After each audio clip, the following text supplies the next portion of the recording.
Баршаңызға сәлем достар, қалдарыңыз қалай? Бүгін сіздерге смузидің рецептісін көрсететін боламын.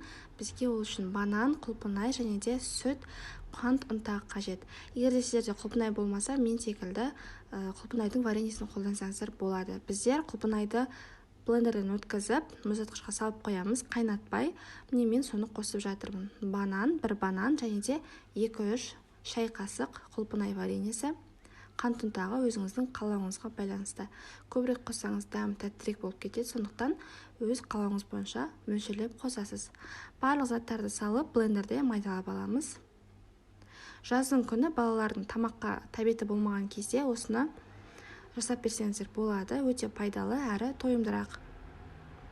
Блендерден майдалап алғаннан кейін енді қазір ыдысымызға құйып іше берсек болады. Салқындатып ішсеңіздер, дәмі одан да керемет болады. Жасап көріңіздер, ас болсын. Видеоны соңына дейін қарағаныңыз үшін рахмет, сау болыңыз.